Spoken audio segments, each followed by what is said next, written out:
For me, meditation has been the key to my path. And I'd just like to tell you a little bit about how I got to where I am today and what I do today. Because it's been a bumpy journey, it's been a challenging journey, and I certainly wasn't made spiritual when I was born. And my childhood actually started off, can't see you there. My childhood started off actually in a family that was very, very religious. Both my parents were devout Christian Scientists that believed totally in the healing power of God. And really the religion that they subscribed to, the message was, have faith in God for everything.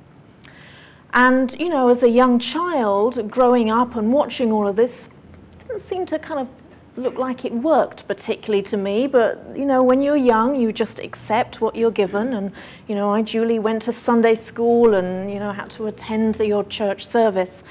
But when I was a teenager, I was kind of getting to the stage of rebelling against this. And I must admit, I had this great tactic. I used to put talcum powder on my face on a Sunday morning, so I looked very white. And of course, when you look very white, it's very easy to say, actually, I don't feel very good today. I think I'm going to have to miss going to Sunday school. So on a regular basis, I used to kind of put this talcum powder on my face on Sundays and claim I was too ill to be able to attend. And actually, after a while, my parents stopped trying to make me go to church and go to Sunday school and realized actually that it was, you know, I was kind of a hopeless case. I'm sure they prayed for me, but I was not the person they were going to turn into this religious child that they were looking for.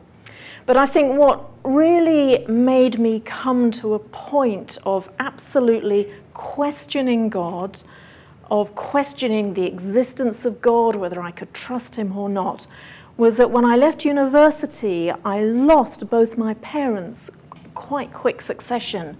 And my dad particularly had been a very, very devout person. When he'd retired from being a headmaster, he'd really dedicated his life to God, to service, to prayer, to meditation and reflection.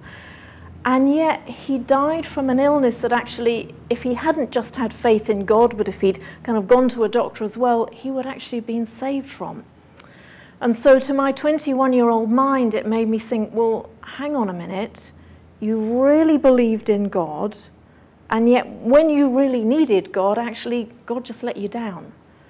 He didn't save you at that time when you really, really needed him. And if you'd actually put some faith in traditional medicine, you wouldn't have died. So that was my first kind of defining blow for, right, God out. He is clearly not someone to be trusted in. And then from there, what became my second defining blow was that my mother really didn't respond well to the passing of my father, and she just became more and more depressed, and she ended up having a nervous breakdown. Her mind just seemed to not be able to cope with it at all. And you know, I was 21 at that time. I was an only child. I was like, my God, I've no idea how to look after this woman, how to help her, how to deal with her. She just seemed like she was totally mad to me. And within about 9 months, her depression had got kind of worse and worse. Her kind of, to me, apparent madness had got worse and worse.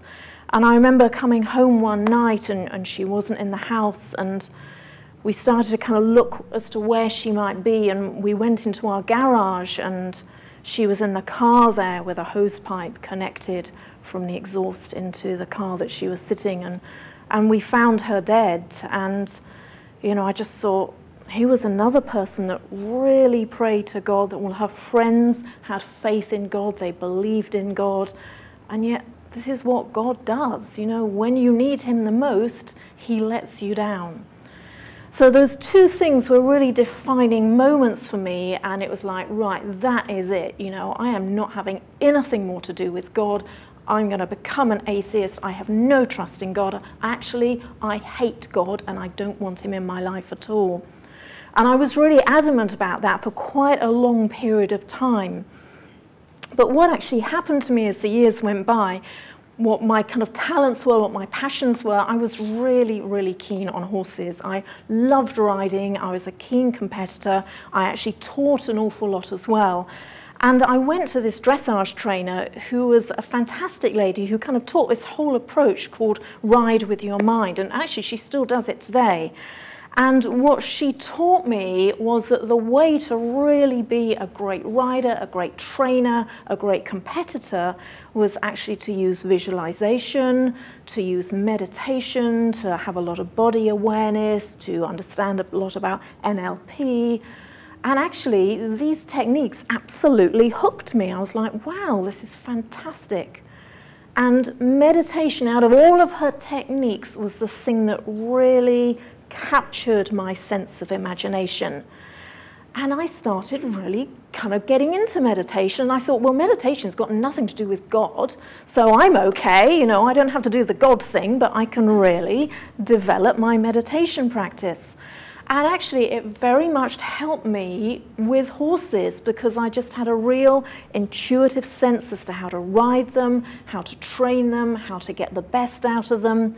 I became a more successful competitor. I became a far better trainer. And it was just amazing, the results that this kind of meditation practice had for me. And I was doing meditation courses at weekends when I could. I was going off on retreats. And I was really exploring a lot of different types of meditation. You know, kind of really amazing ones with kind of energy and light, and meditations with angels, and healing meditations, meditations about higher will. I did a lot of Buddhist meditations, a lot of Taoist meditations, and I kind of did this gambit of many, many different types of meditations. And I had a business at that time. I had a training business, I had a small equestrian center, and I was very much focused on helping people and their horses really be successful, but through a very harmonious union between horse and rider, and a real intuitive understanding of your horse, and a kind of a sensing into your horse and how can you best train him from that place. And it was very, very successful. And I did that all the way up to when my daughter was born in 2001. And by that time, I trained in a lot of these techniques. I trained to be a meditation facilitator, trained in NLP, trained in stress management, trained as a business coach, trained as a traditional coach. So I kind of at the same time got lots of training under my belt. And so when I sold that business in 2001, the meditation continued, and I then started to work with people on a one-to-one basis, but without their horses. So I just was very much coaching them either in their sports abilities, or I did a lot of executive coaching. And actually, I got some fantastic opportunities as a result of my own personal horse and all my kind of former horsey clients. And I ended up working with international competitors.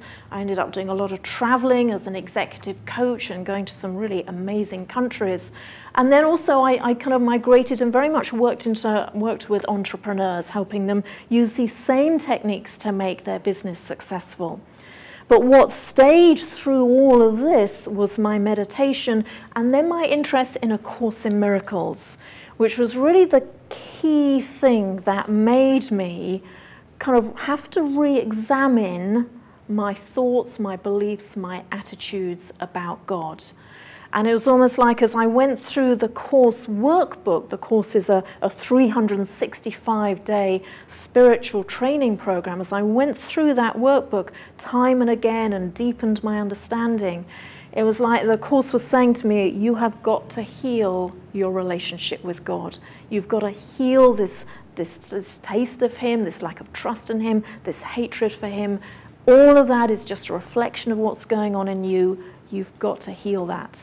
And that's really became my focus, was to heal all the negative beliefs I had about God, all the negative beliefs about how He let you down when you need Him the most, and my total lack of trust. And it really helped me go to a much, much deeper level with my own spiritual intelligence and my own understanding of how to connect to Spirit, how to get really clear information and guidance and wisdom from Spirit, and also how to embrace the love that Spirit has for us. So really it was studying A Course in Miracles, which is something I'm very committed to studying today, and my ongoing study of it that really created this transformation in me. And it was from there that I was then able to start writing books about it and develop my business very much based on spiritual intelligence.